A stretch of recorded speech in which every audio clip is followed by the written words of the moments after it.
नमो अरिहन्ताणं नमो सिद्धाणं नमो आयर्याणं नमो उवज्झायाणं नमो लोये सव्वसाहुणम् तीन भुवन में सार वीतराग विज्ञानता शिव स्वरूप शिव का नमः त्रियोग समारिके। पंडित दौलत राम जी कृत 6 डाला है। इसकी हम दूसरे डाल में संसार के दुखों का कारण समझ रहे हैं। इसमें अग्रहित मिथ्या दर्शन में 7 तत्व संबंधी भूल अपनी चल रही है, जिसमें अभी तक हमने जीव, अजीव और आश्रव, बंध, ये 4 तत्व संबंधी भूल हम लोगों ने अभी तक समझी है। ठीक है, यहाँ तक किसी को कुछ प्रश्न है? हाँ, यहाँ तक किसी को कोई प्रश्न? सब क्लियर है? यहाँ तक तो सरल था। अब बंध तत्व संबंधी भूल जो हमने कल चालू करी थी, उसकी थोड़ी सी चर्चा करके संवर तत्व संबंधी भूल अपन पढ़ेंगे। आइए छंद एक बार पढ़ते, छठा छंद है।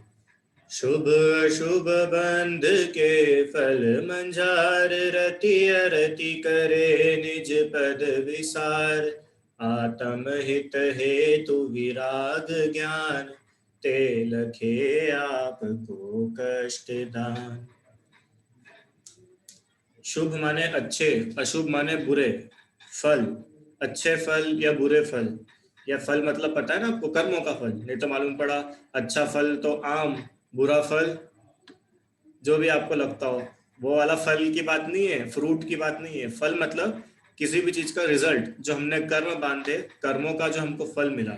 अच्छे कर्मों का फल, बुरे कर्मों का फल। तो ऐसे अच्छे और बुरे कर्म बंध के फल में, मंझार मतलब उनके फल में, रति अरति माने प्रेम। रति मतलब प्रेम करना, अच्छा लगना। अरति मतलब द्वेष करना। हाँ, ये क्या है, कैसे करता है कि अपने आत्मा के स्वरूप को भूल करके, अपनी आत्मा के स्वरूप को भूल करके मिथ्या दृष्टि जीव शुभ और अशुभ भावों के फल, पुण्य पाप में रति अरति कर स्वयं को भूल जाता है। देखो, शुभ पाप का उदय हमारे दुख का कारण नहीं है। इससे अपने को यह समझ में आता है कि पाप का उदय हमें दुखी नहीं करता, पुण्य का उदय हमें सुखी नहीं करता। उस पाप और पुण्य के उदय में जो हम अपनी आत्मा को भूल करके राग द्वेष करते हैं ना, उससे हम सुखी दुखी होते हैं। जैसे कि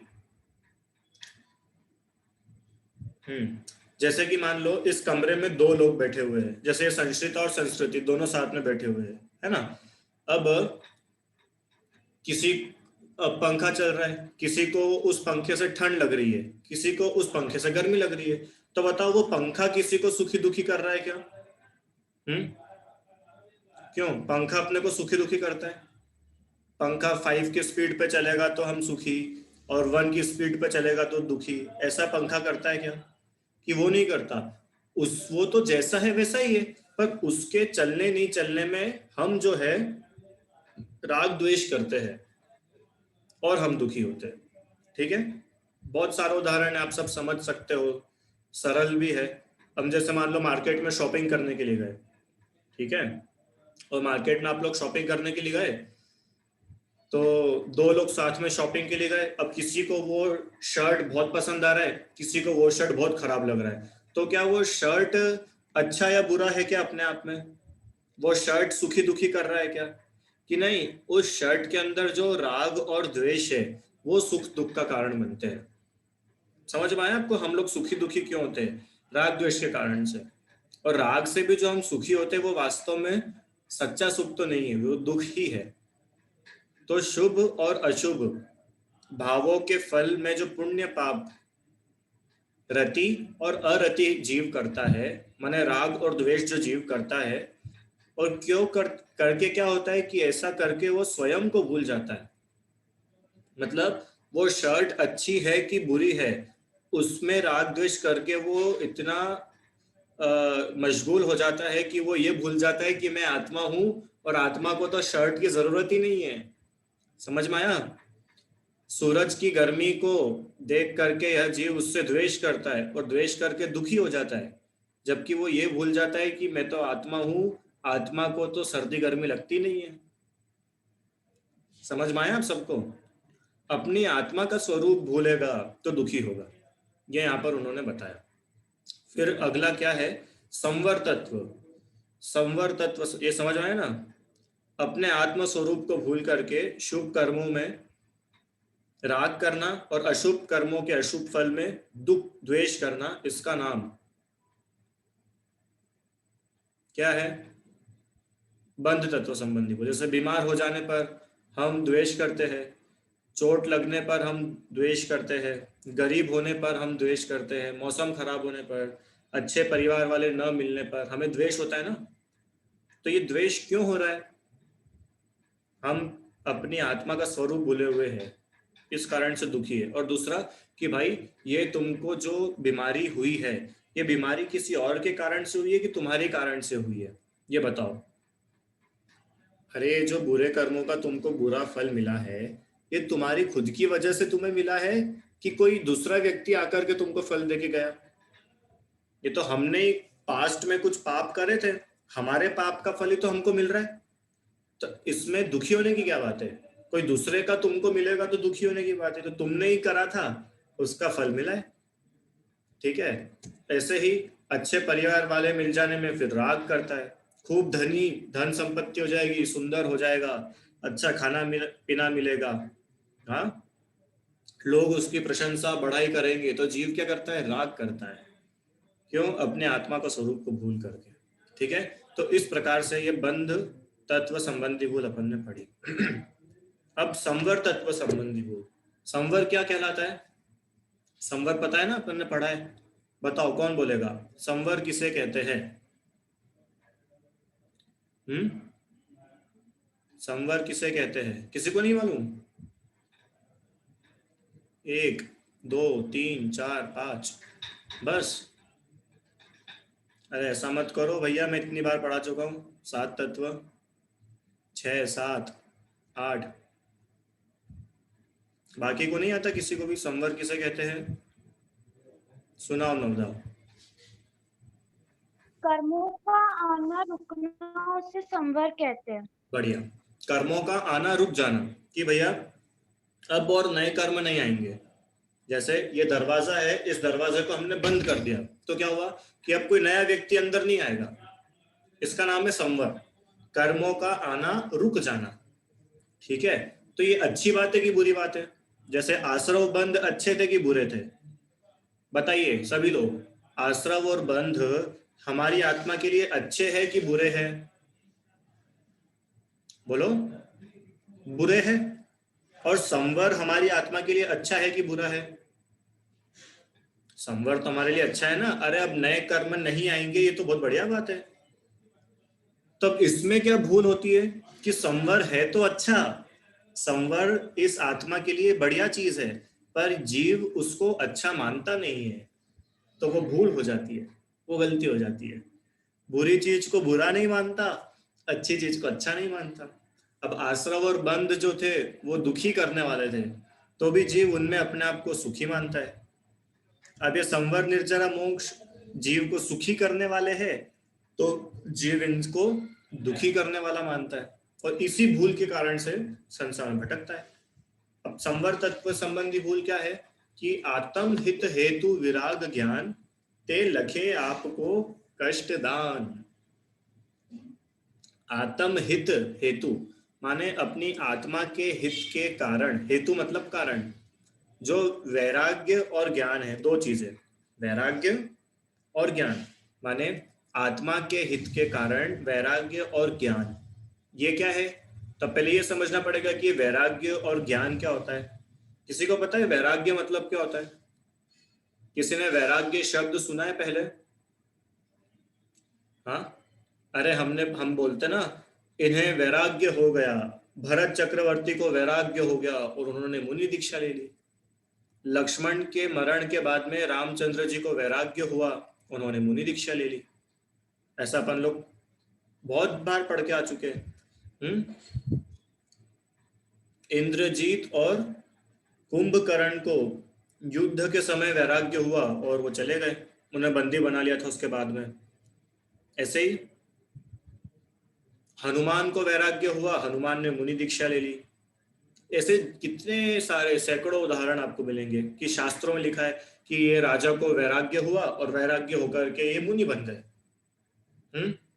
नेमी नेमिनाथ भगवान थे, उनकी बारात निकल रही थी और उन्हें क्या हुआ, पशुओं का क्रंदन देख करके, संसार की असारता देख करके वैराग्य हुआ और उन्होंने मुनि दीक्षा ले ली। तो ये वैराग्य होता क्या है, पता है आप लोगों को? व्हाट इज वैराग्य? वैराग्य किस चीज का नाम है? सामने से देख के मत बताना। ये तो संवर है, चलो यही रहने दो। बताओ भाई, वैराग्य किसका नाम है? बस इतना लोगों को ही पता है? अरे अभी मैंने इतने सारे उदाहरण दिए। चलो अब जिसके हाथ ऊपर नहीं है ना, उनसे पूछेंगे अपन। आज कुछ नया करते हैं। सबने हाथ ऊपर मत कर लेना। सुनाओ, आद्या, वैराग्य किसे कहते हैं? आपको क्या लगता है वैराग्य मतलब क्या?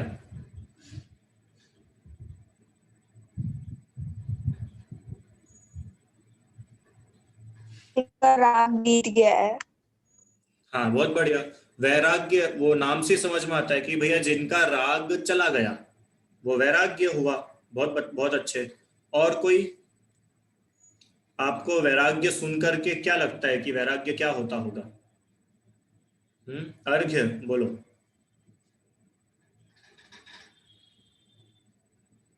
एक सेकंड, कहाँ गया अर्घ्य? रुको, बोलो भाई। वैराग्य मतलब मुनि बन जाना। हाँ, इन्होंने एक और बताया कि वैराग्य मतलब होता है मुनि बन जाना। ठीक है, और कोई? पता है अपनी क्लास में तो अधिकतर लोग ऐसे हैं जिनकी ना मैंने अभी तक आवाज सुनी है, जिनका ना मैंने अभी तक चेहरा देखा है। उनको पता ही नहीं है कि नाम कौन है और सुनता कौन है। बस आप लोग रोज आ जाते हो, ये अच्छी बात है। बोलो भाई, कौन बताएगा? संगीता आंटी बताओ, वैराग्य मतलब क्या?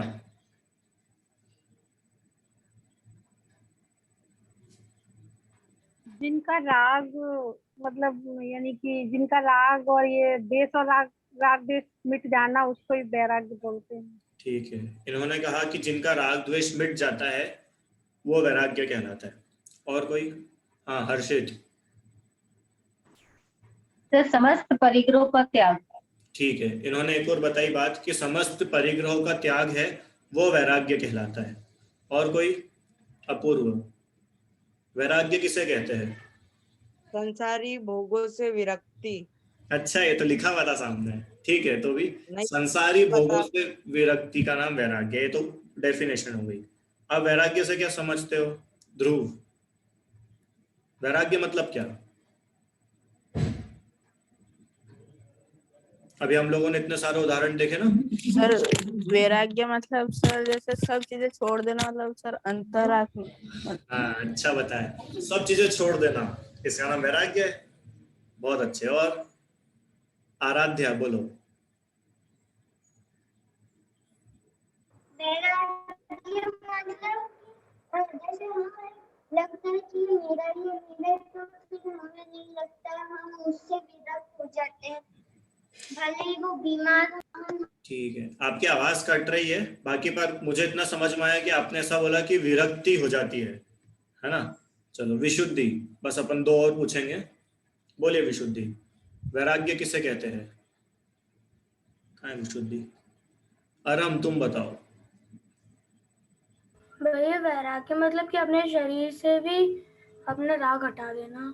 हाँ अच्छी बात है, इन्होंने बोला शरीर से राग हटा देना। गुड। चलिए लास्ट, आर्जव। भैया वैराग्य मतलब अगर आपको संसार में कोई इंटरेस्ट नहीं है और आपको मोक्ष जाना है। बहुत अच्छा बताया। संसार में कोई इंटरेस्ट ही नहीं बचा। कहाँ पे इंटरेस्ट है? आपको करना क्या है फिर कि नहीं हमको तो मोक्ष जाना है। अब we don't want to live in संसार एनीमोर। अब हम संसार में रहना नहीं चाहते। इसको हम बोलते हैं वैराग्य। बहुत बढ़िया, सब लोगों ने बहुत अच्छा बताया। चलो और तुम भी बता दो बस। संस्कृति बोलो। राग द्वेष और मोह से छुटकारा। अच्छा मतलब ठीक है, राग द्वेष और मोह से छुटकारा। तो जो राग द्वेष और मोह से छुटकारा है ना, ये बात आपने सही तो बोली, पर इसका नाम तो वीतरागता है। वीतरागता इज रिजल्ट ऑफ वैराग्य। समझ में आया? मतलब वैराग्य का फल है वीतरागता। माने पहले वैराग्य होगा, उसके फल में आप वीतरागी बन जाओगे। अच्छा मुझे एक बात बताओ कि जैसे कोई मुनि दीक्षा लेता है, अभी आप सब लोग को पहले मैं वैराग्य मतलब बताता हूँ। वैराग्य मतलब होता है संसार, शरीर और भोगों से विरक्ति। संसार, शरीर और भोगों से उदासीनता। इसका सरल सा अर्थ इतना सा है, हाँ इसका सरल सा अर्थ इतना सा है कि जो संसार है ना, संसार, अब संसार में पता है क्या क्या आएगा? संसार में चारों गति आ जाएंगी। स्वर्ग, नरक, देव, मनुष्य, मम्मी पापा, भैया दीदी, छोटा भाई छोटी बहन, बुआ जी फूफा जी मौसी मौसाजी, सब लोग। इसका नाम है संसार। अभी आपका संसार मतलब समझाऊं मैं? किसका नाम है संसार?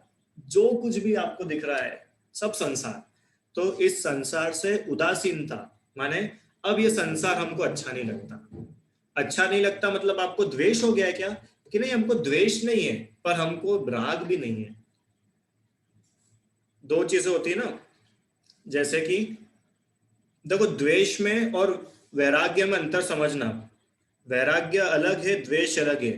नहीं तो आप बोलोगे कि सर संसार, शरीर और भोगों से दूर होना है तो मतलब अपने को उनसे द्वेष करना पड़ेगा। तो द्वेष करने का नाम वैराग्य नहीं है कि वैराग्य कि अब तो मेरे को वैराग्य हो गया है, अब है ना मैं क्या करूंगा कि अब मैं मेरी दादी जी से झगड़ा करूंगा। क्यों? क्योंकि अपने को राग नहीं करना है तो फिर द्वेष करेंगे। कि द्वेष भी नहीं करना है, ना राग ना द्वेष, तो फिर क्या करना है कि न्यूट्रल रहना है। ना राग करना है ना द्वेष रहना है, न्यूट्रल रहना है। न्यूट्रल मतलब पता है आपको? न्यूट्रल मतलब क्या होता है? न्यूट्रल मतलब किस किस को नहीं मालूम? न्यूट्रल रहना है मतलब कि उसमें बिल्कुल आपको सामान्य रहना है, बिल्कुल नॉर्मल रहना है। ना द्वेष करना है ना राग करना है, नॉर्मल रहना है। जैसे उदाहरण के लिए आप लोग अभी सब बैठे हो, ठीक है? तो एक सरल सी बात मेरे को बताना, अभी आप लोग बैठे हो तो अभी आप लोगों को राग और द्वेष हो रहा है क्या? हाँ, आपको मैं 3 सिचुएशन देता हूँ, ठीक है? 3 सिचुएशन। एक सिचुएशन तो ऐसी है कि आपको आपकी मम्मी ने डांट दिया, ठीक है, पहली सिचुएशन। दूसरी सिचुएशन, आपको आपके पापा ने बचा लिया, ठीक है। और तीसरी सिचुएशन कि अभी आप शांति से यहाँ पर बैठे हो, ठीक है। अब इन तीनों सिचुएशन में किस सिचुएशन में अपने को राग होगा? राग राग कब होगा? दूसरी वाली में, जब पापा ने हमको बचाया था तो पापा से राग होगा। जब मम्मी ने डांटा था उस टाइम द्वेष होगा।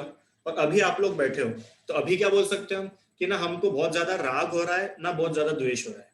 हो तो रहा है, अभी अपन को भगवान वीतरागी तो नहीं बन गए, हो तो रहा है, पर अभी के जो भाव है इसको अपन बोलते एकदम न्यूट्रल भाव है। ना कोई बहुत अधिक राग है ना बहुत अधिक द्वेष है, हम बिल्कुल नॉर्मल है अभी, है ना। राग हो रहा है वो मैं मानता हूं, पर वैसा राग नहीं हो रहा है जैसा दिखता है।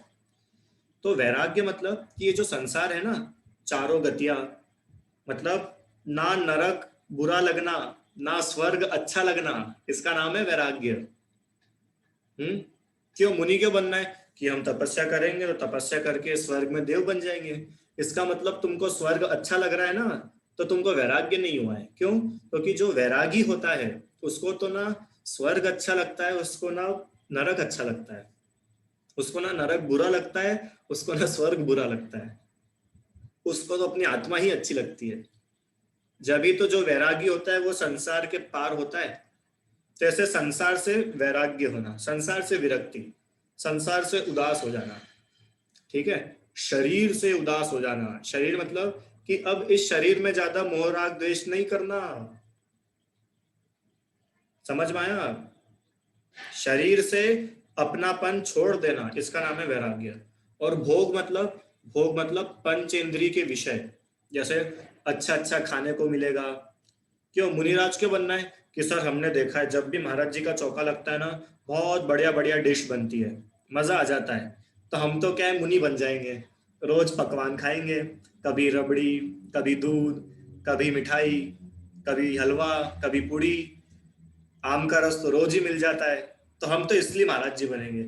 इसका मतलब तुम्हारे भी जो रसना इंद्री के भोग है ना, इसका वैराग्य तुमको हुआ नहीं है, इसका तुम्हारा भी राग छूटा नहीं है, इसका नाम वैराग्य नहीं है। समझ में आया? ऐसे रसना इंद्री नहीं, स्पर्शन इंद्री भी, रसना इंद्री, घ्राण, चक्षु, कर्ण, ऐसे पांचों इंद्रियों को जीतना, पांचों इंद्रियों के लिए नॉर्मल होना, न्यूट्रल हो जाना, ना इनमें राग करना ना इनमें द्वेष करना। ठीक है, तो इसका नाम है वैराग्य। अब मुझे एक बात बताओ, समझ में आया सबको वैराग्य जनरली होता क्या है? वैराग्य मतलब कि राग द्वेष बहुत कम हो जाना, मतलब ऐसा लगना कि यार अभी संसार में है ही क्या, अब तो मेरे को मेरी आत्मा का कल्याण करके भगवान ही बनना है, मेरे को संसार में रहना ही नहीं है। अब मुझे बताओ कि मुनि दीक्षा पहले ग्रहण करते हैं कि वैराग्य पहले होता है? एक जनरल सिचुएशन में क्या होता होगा? क्या मुनि दीक्षा पहले होती है कि वैराग्य पहले होता है? बोलो भाई, मुनि दीक्षा पहले होती है कि लिए 1, वैराग्य पहले होता है कि लिए 2, और दोनों साथ में होता है कि लिए 3? बहुत बढ़िया, वेरी गुड। वैराग्य पहले होता है, बिना वैराग्य के कोई मुनि कैसे बन जाएगा? हाँ, अभी उसको उसके घर वाले, उसके पत्नी, बच्चे सब लोग बहुत अच्छे लग रहे हैं, तो उनको छोड़ कैसे पाएगा? हाँ, बिना वैराग्य के मुनि नहीं बना जा सकता है। पर प्रथमान योग में ऐसी कहानी है जहां पर व्यक्ति बिना वैराग्य के मुनि बन गया। पता है आपको किसी की कहानी ऐसे जो बिना वैराग्य के मुनिराज बन गए? वो कहानी अपन तीसरी ढाल में सुनेंगे, है ना? अपन जो 8 अंग पढ़ रहे थे ना, उसमें स्थितिकरण में उनकी कहानी आएगी। पुष्पडाल मुनिराज है, पुष्पडाल मुनिराज नाम बता दिया। अब आप लोग कहानी ढूंढना, आपको कभी मिले तो। वो कहानी अलग है, पर इसकी जनरल सीधी सी बात इतनी है कि जो व्यक्ति को वैराग्य होता है वो व्यक्ति मुनि बनता है। ठीक है, क्योंकि वैराग्य पूर्वक मुनि बनेंगे तो अपने मुनिचर्या का पालन करेंगे। नहीं तो मालूम पड़ा मुनि बन गए और मुनि बनने के बाद भी घर की याद आएगी, अच्छा था मैं घर में ही था, मेरे घर में तो एसी भी लगा था, अब यहाँ पे तो पंखा भी नहीं है, अब मैं कितना परेशान हो रहा हूँ, कितने मच्छर काट रहे हैं, कितनी गर्मी लग रही है। इसका मतलब अभी शरीर से मोह छूटा नहीं, है ना? तो मुनि चर्या का पालन कैसे होगा? तो कर्मों का आना रुकेगा कैसे? अगर राग द्वेष आपके कंटिन्यू चल रहे हैं तो आपके कर्म आना कैसे रुकेंगे? ठीक है, तो संवर मतलब क्या होता है कि वैराग्य होना, आत्मा के हित का कारण है वैराग्य। संसार से विरक्ति, शरीर से विरक्ति, पंचेंद्रिय के भोगों से विरक्ति, ये हमारी आत्मा के हित के कारण है, इनसे हमारी आत्मा का हित होता है। लगता है आप लोगों को मुनि दीक्षा लेने से हमारी आत्मा का हित होगा, ऐसा आपको लगता है क्या? हाँ कि ना? हाँ, सबको लगता है, पक्का? तो आप सब लोग मुनि दीक्षा ले लो कि नहीं सर वो अभी नहीं हो पाएगा, अभी थोड़ा क्या पढ़ाई कर ले एक बार, थोड़े रुपए पैसे कमा ले, फिर सोचेंगे, अभी तो बहुत जीवन बचा है। इसका मतलब तुमको आत्मा का हित अच्छा नहीं लग रहा, तो ये संवर तत्व की भूल हो रही है।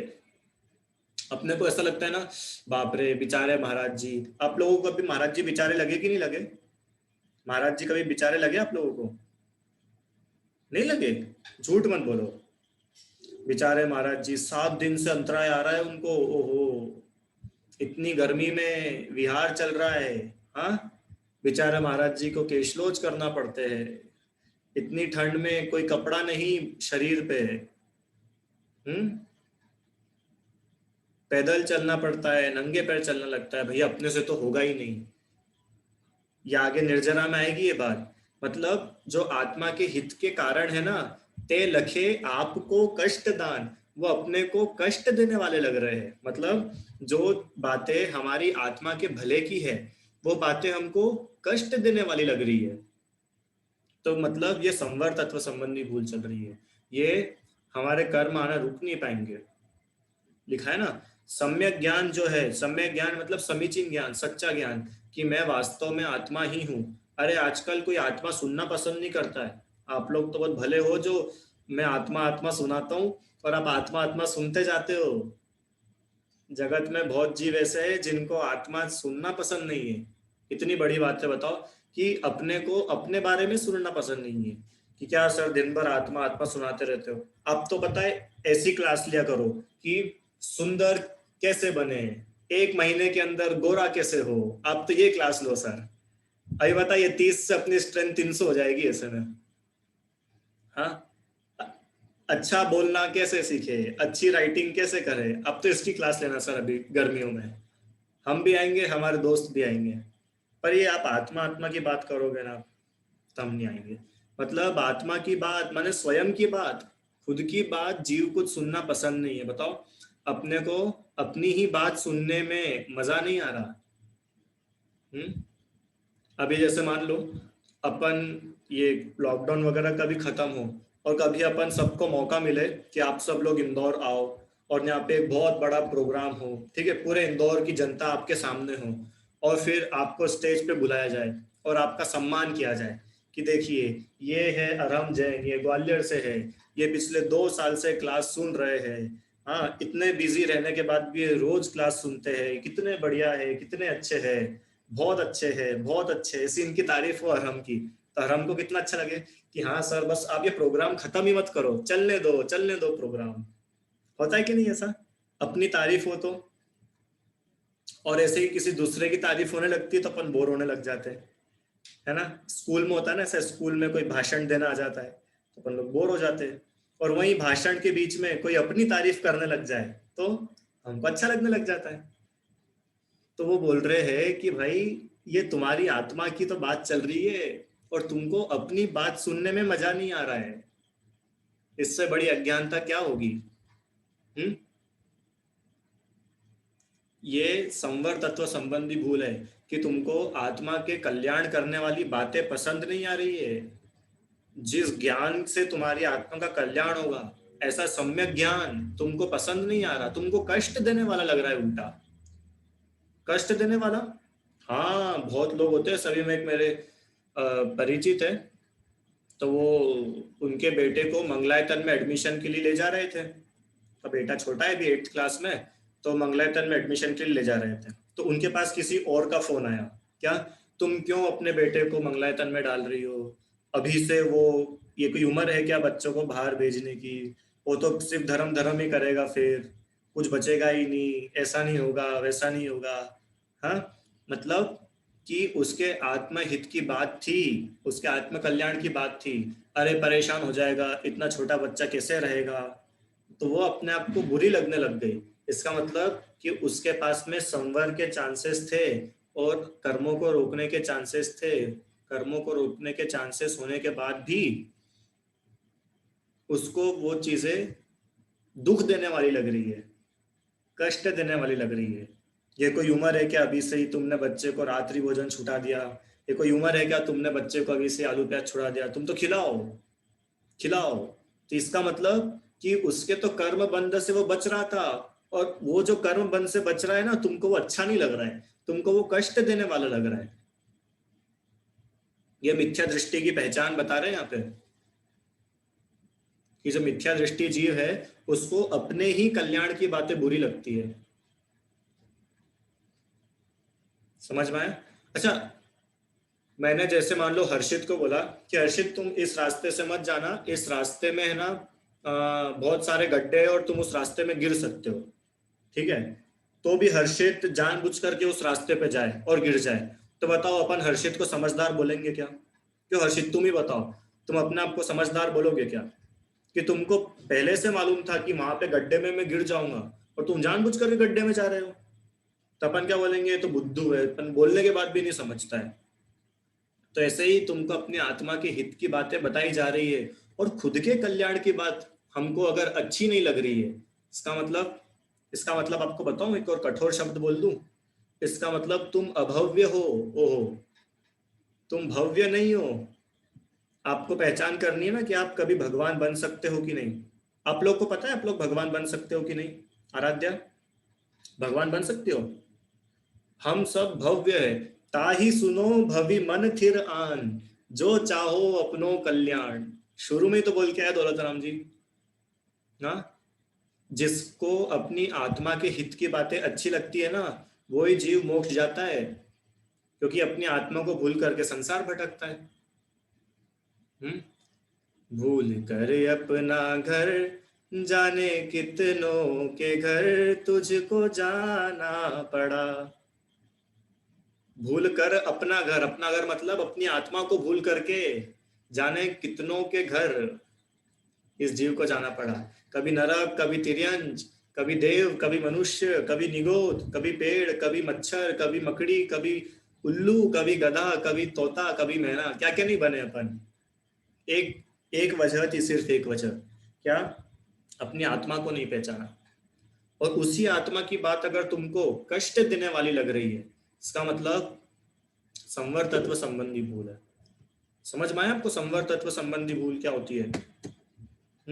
आत्मज्ञान की प्राप्ति के कारणों से विरक्त रहता है।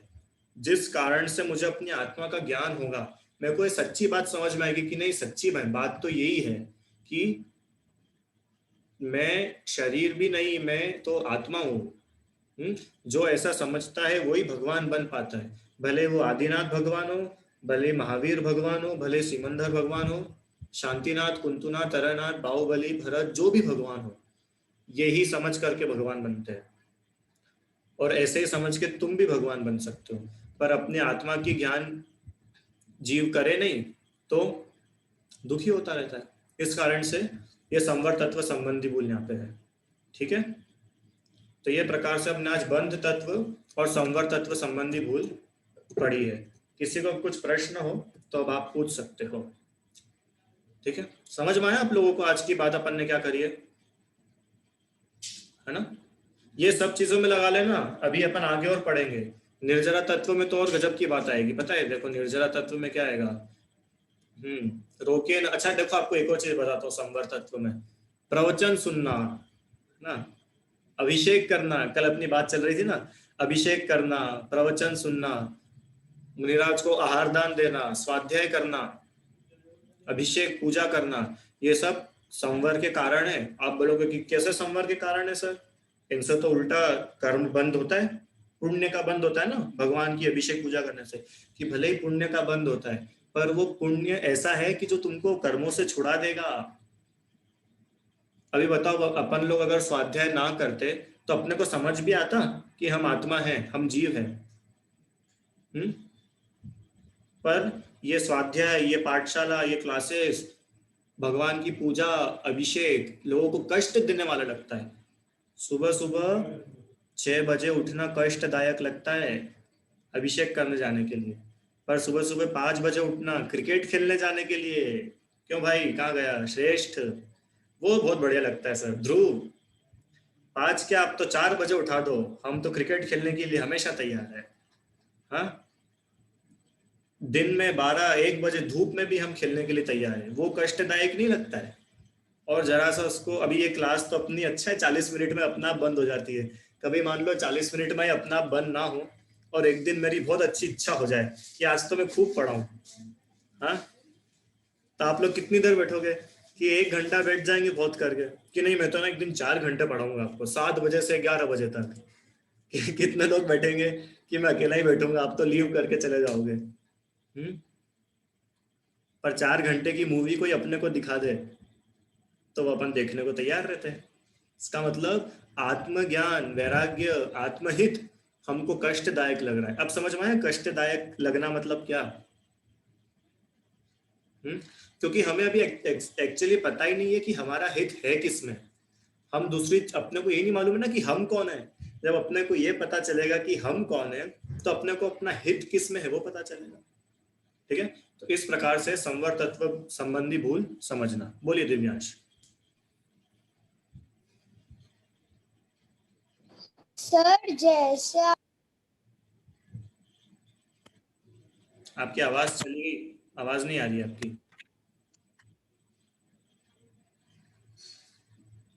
अब आ रही है? हाँ, आ रही बोलो।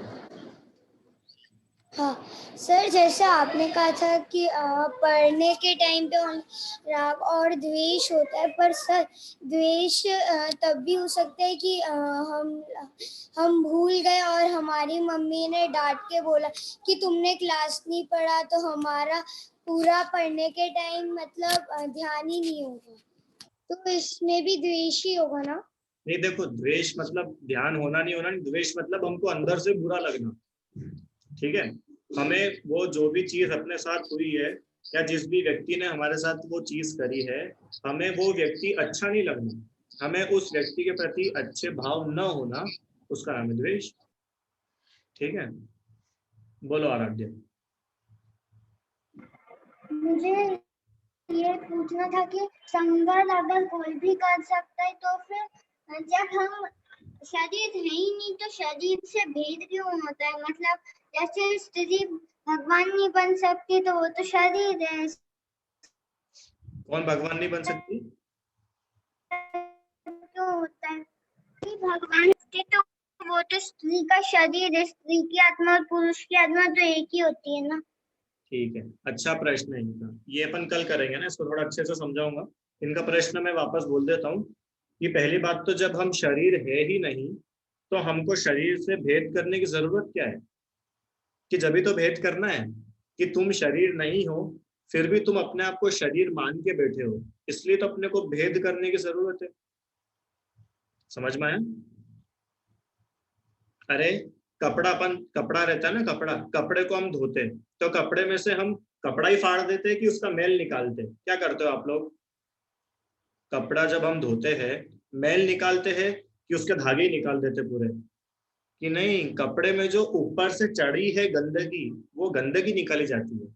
ऐसे ही हमारी आत्मा तो स्वच्छ है, पर इसके ऊपर जो ऊपर से गंदगी चढ़ी है ना, मोह राग द्वेष की, शरीर को अपना मानने की, उसको निकाला जाता है। वो है तो अलग ही, पर वो चढ़ गई है ना करके, तो इसलिए उसको निकाल रहे।